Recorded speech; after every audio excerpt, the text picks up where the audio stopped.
Bienvenidos, qué bueno que estén ahí para compartir juntos todos los adelantos científicos y técnicos que le permiten a las distintas cadenas de valor seguir avanzando y mejorar. Esto es Saber Rural y para este programa tenemos un montón de información sobre agricultura, sobre ganadería y también sobre cómo se puede hacer una producción de alimentos a pequeña escala asegurando su inocuidad. Al encontrarse en una región productiva de sistemas agrícolas y ganaderos, en el partido bonaerense de Tandil, los eslabones primarios de las cadenas de valor están relacionados a la producción de cultivos y ganadería bovina para carne y leche. La zona que históricamente se ha caracterizado por contar con emprendimientos orientados a la industrialización de alimentos, ha registrado un cambio en su esquema productivo con el surgimiento de proyectos de escala doméstica. Es una zona que tiene es una producción agrícola ganadera donde en este último tiempo ha ido cambiando, principalmente post pandemia. Estamos atravesando un proceso de inserción nuevamente en estos temas que obviamente a esta producción y principalmente a lo que es la producción de alimentos ha afectado bastante. Las elaboraciones de alimentos para su comercialización a nivel familiar, que se han multiplicado durante los últimos años, con un fuerte crecimiento en el periodo de pandemia, son reconocidas como pequeñas unidades productivas alimenticias orientadas a producir alimentos artesanales de bajo riesgo microbiológico y en pequeña escala de producción, en cocinas domiciliarias individuales o colectivas. Las pequeñas unidades productivas de alimentos o PUPAs son generalmente estructuras familiares que surgieron mucho durante la pandemia, principalmente porque hubo gente que se quedó sin trabajo, porque se volcó a elaborar alimentos artesanales en sus cocinas para vender, para tener una entrada de dinero. Digamos, desde el punto de vista de la ciudad. Después tenés agrupamientos de gente que produce, que se junta para producir un alimento, para elaborarlo, y las pupas están reguladas a nivel provincial con un registro, y en el caso de estas familias, de estos emprendimientos familiares que no tienen un control de bromatología, lo importante es dos temas. La soberanía alimentaria, que quiere decir la capacidad que tiene y el derecho que tenemos de elegir qué producir en términos de productividad, en términos de requerimientos nutritivos, y la seguridad alimentaria, que es asegurar que el alimento que uno puede elaborar o vender o consumir sea inocuo. Algunas zoonosis se producen cuando las personas consumen carne mal cocida o productos elaborados con ellas, infectadas por ciertos parásitos. Los hábitos alimentarios generalmente son factores determinantes en la incidencia y distribución de enfermedades en las que intervienen patógenos, bacterias, toxinas, virus y parásitos. El tema es el control. La producción de alimentos abarca una línea grande. A veces es difícil que controlar porque muchos alimentos son de origen vegetal, de origen animal, que ustedes saben porque se habla siempre de la zoonosis y de las enfermedades que se transmiten por alimento. Entonces, controlar esos parámetros microbiológicos es un tema que nos concierne a todos. En muchos casos, cuando uno se asegura de la marca y de que la producción es segura, a veces es inevitable que pueda surgir algún caso de algún riesgo microbiológico, pero uno se ampara en la legislación. El tema es que cuando estos alimentos se producen en una casa o en una cocina, uno tiene que asegurar que esos alimentos que se venden y que le aseguran a la familia que son vulnerables y que necesitan, para su entrada económica vender ese alimento, que ese alimento sea inocuo, que sea seguro para la gente que lo consume.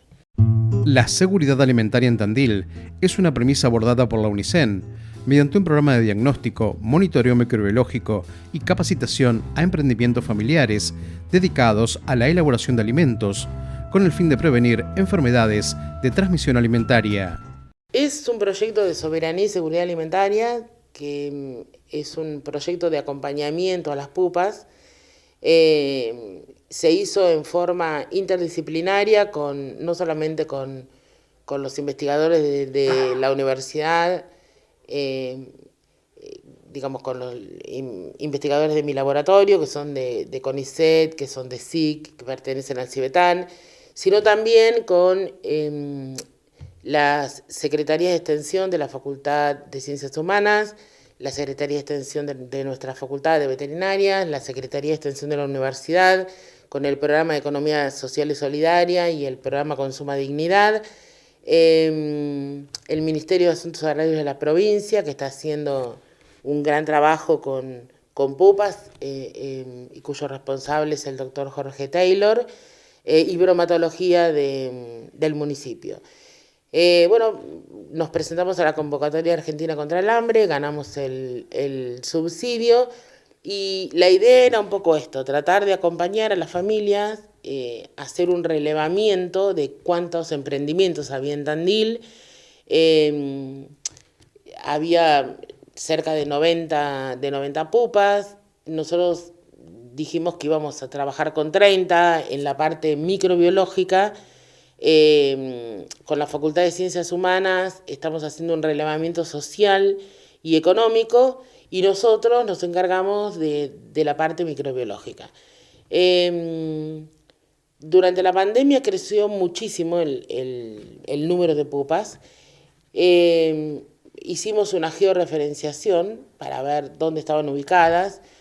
Y ahora es como que se está movilizando un poco y hay algunas familias que han cambiado su rubro, hay algunas familias que se juntan a producir en lo que son las cocinas comunitarias para vender alimentos, distintos tipos de alimentos. Entonces estamos en la etapa de muestreo, llevamos 15 pupas muestreadas con análisis generales de coliformes totales, mesófilos, digamos todavía no llegamos a la parte de patógenos, y encontramos que nosotros tomamos muestras de las manos, de las mesadas, de los utensilios, tuppers, cuchillos y el alimento que elaboran, por supuesto, y estamos encontrando sí que la mayor proporción, digamos, de contaminación que no cumple con las normas es manos y utensilios.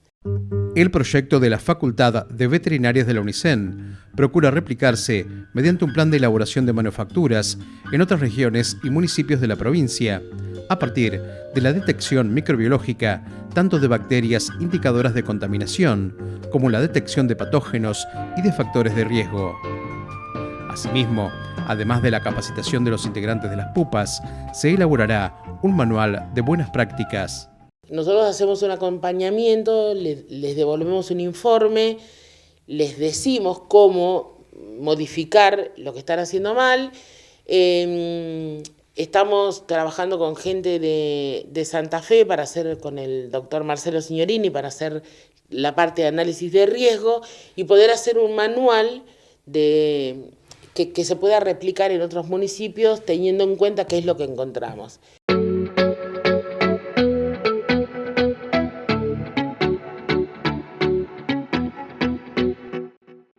Como acabamos de ver, la salud comienza por lo que comemos y queremos agradecerle a los referentes de la Facultad de Veterinarias de la Universidad Nacional del Centro de la Provincia de Buenos Aires por su constante aporte en conocimientos. Y a ustedes que nos acompañan les proponemos hacer una breve pausa. No se vayan porque en nuestro próximo bloque les vamos a contar qué se puede hacer con los pasivos ambientales.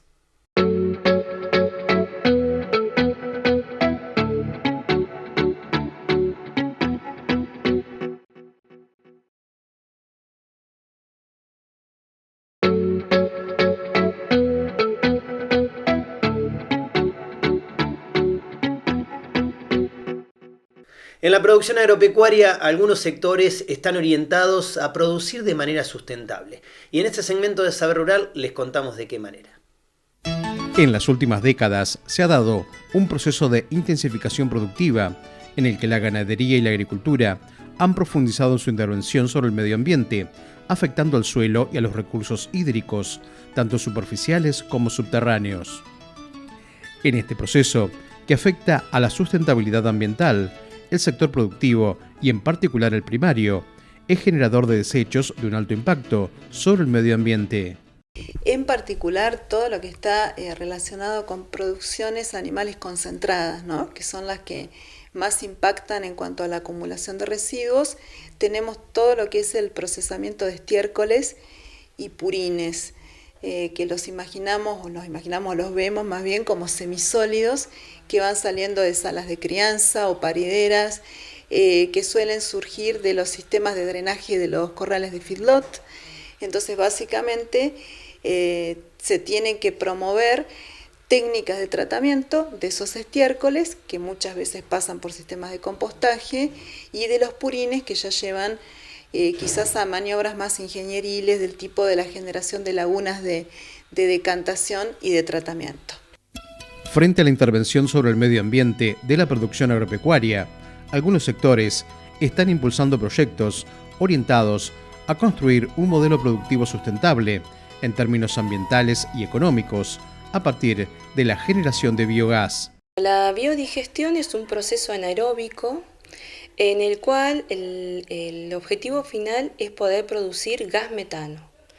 Que el gas metano, bueno, se puede utilizar ya sea para la generación de electricidad, principalmente a nivel domiciliario, no domiciliario, sino a nivel de campos, digamos, para poder abastecerse, y también que puede llegar a aportar a la red eléctrica en algunos casos.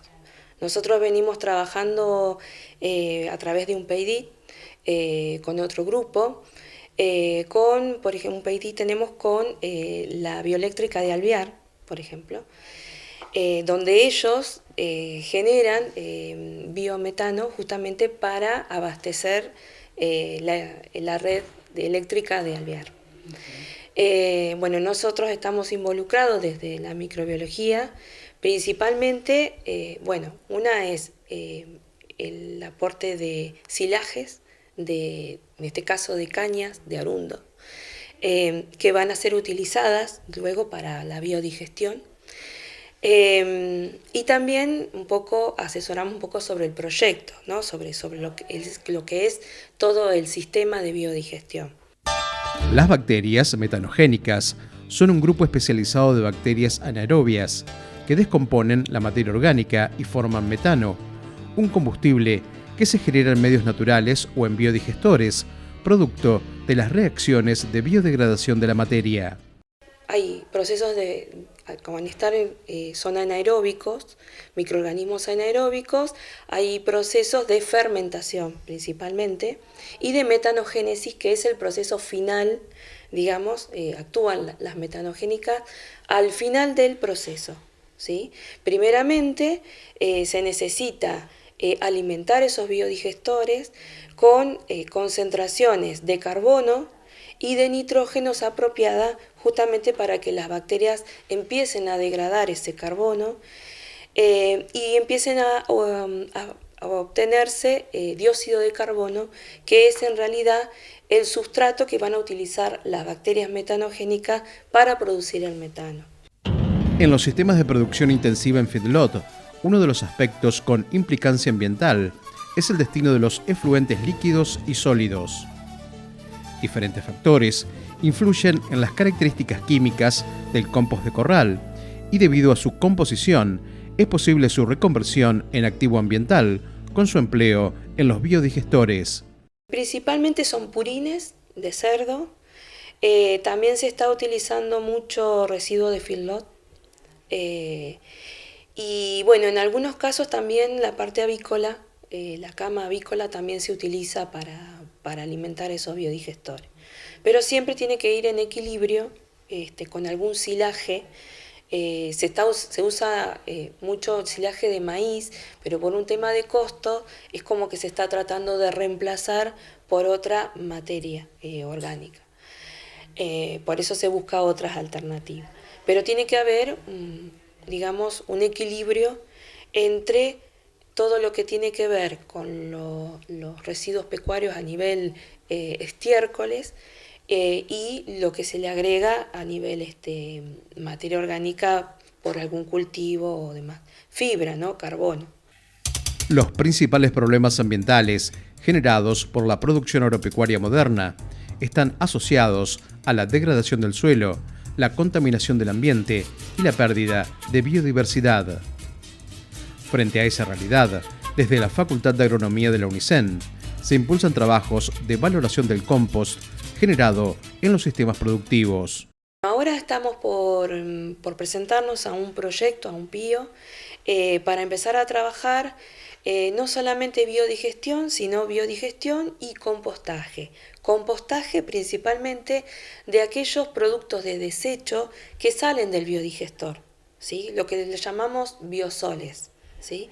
Esos deberían ser compostados antes de también de poder ser utilizados como compostaje, ¿no? Entonces estamos por empezar a presentar un proyecto, un PIO, justamente con suelos para trabajar en biodigestión y compostaje, pero en este caso de residuos domiciliarios, orgánicos domiciliarios, para empezar un poco a ver cómo es ese proceso, ese sistema.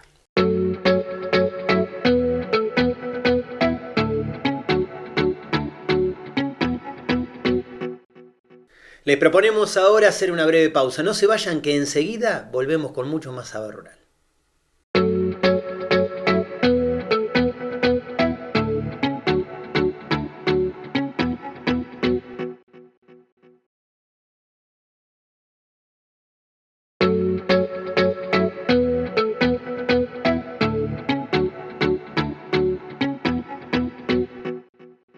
La avena es una de las principales fuentes de forraje verde en una amplia zona de la región pampeana. Y para ver de qué manera se puede mejorar su manejo, compartimos con ustedes este informe. Con el aumento de los rindes agrícolas, la ganadería registró un reordenamiento, afectando la producción de cultivos asociados a la cría del ganado, como la avena. Sin embargo, con la recomposición de la ganadería, el cultivo conserva superficies. En general sigue siendo un cultivo importante, a pesar de que nosotros decimos que es un cultivo menor. Está ocupando 1.300.000 hectáreas según las estadísticas y probablemente sea mayor la superficie, con un destino principal que es el forrajero. También estos últimos años se está usando la avena como cultivo de cobertura, lo cual ha generado también una mayor superficie de siembra, que por ahí no se contabiliza porque bueno, tiene un periodo más acotado de uso del suelo y a lo mejor no lo hacemos visible, pero bueno, es uno de los usos que se le está dando al cultivo también. Los cultivos de cobertura o de servicio son sembrados con el objetivo de mejorar aspectos del suelo o de los cultivos que se realizan en la rotación, con propósitos productivos. Son cultivos que no tienen como fin ser cosechados y brindan una amplia variedad de beneficios, destacándose por el grado de conservación y protección que le dan al suelo y por ser una herramienta importante para el control de malezas. Hacemos referencia a cultivos de servicio, a cultivos ya sea puros o tratamos de que sean en mezcla, que realmente nos aportan distintos servicios ecosistémicos, ¿no?, en nuestros sistemas productivos. Estos servicios pueden ser la fijación biológica de nitrógeno, hoy tan importante por el costo que tienen los fertilizantes, la cobertura del suelo. Antes eran cultivos de cobertura, hoy son cultivos de servicio porque esta cobertura es uno de los servicios, de los tantos servicios que nos brindan estos cultivos. Protección contra la erosión, competencia con malezas también tan importante en nuestros sistemas. Así que bueno, un sinnúmero de servicios que nos están dando estos cultivos. Los cultivos de servicio, cultivos de cobertura, cultivos ecosistémicos, que tienen varias designaciones, en general tratan dos cosas.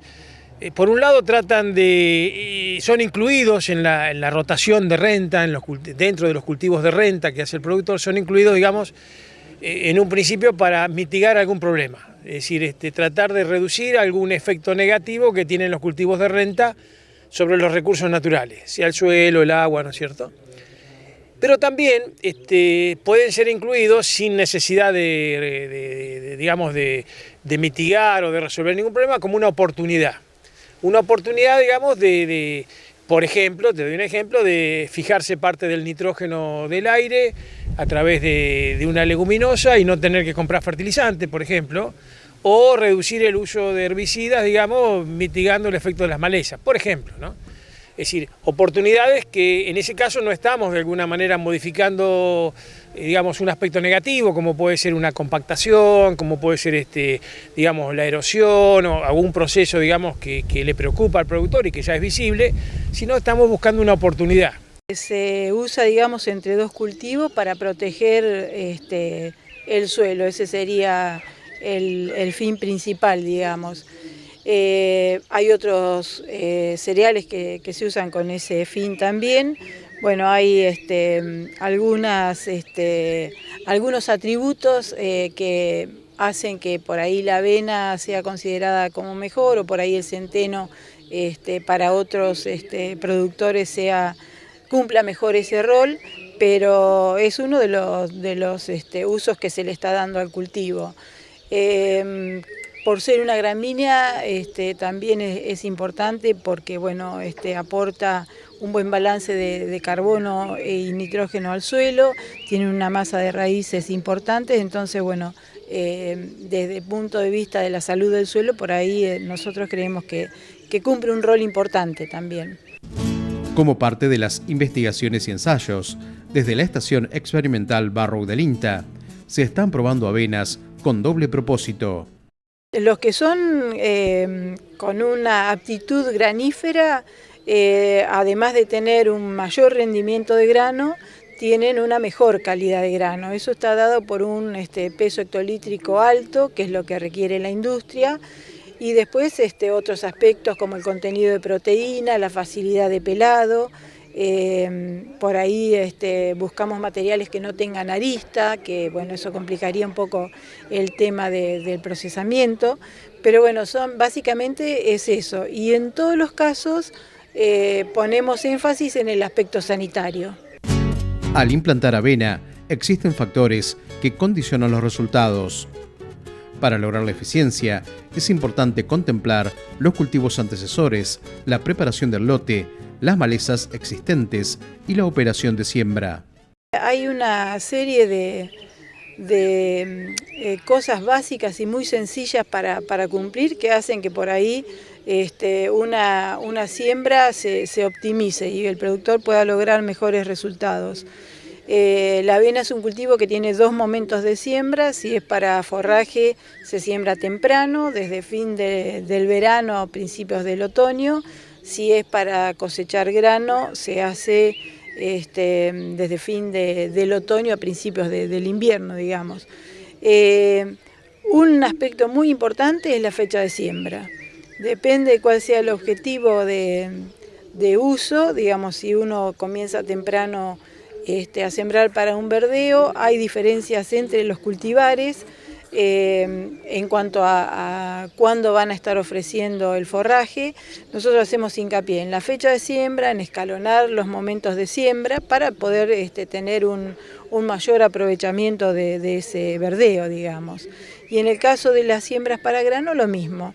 Los materiales que tenemos que son más apropiados para producir grano son intermedios a cortos, entonces bueno, estamos enfatizando que no se adelante mucho la fecha de siembra, que se respete y con eso se logran mejores resultados.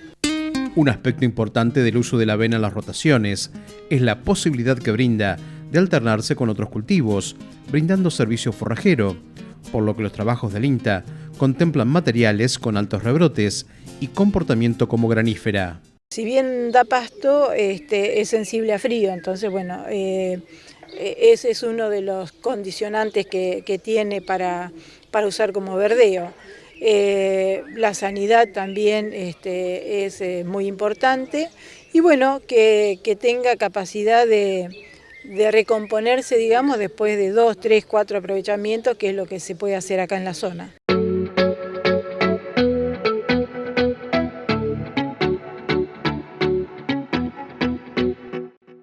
Amigos del campo, de esta manera llegamos al final de este programa. Muchísimas gracias por habernos acompañado una vez más. Nos vamos hasta dentro de una semana, cuando los estaremos esperando para compartir nuevamente juntos mucho más saber rural. Hasta entonces.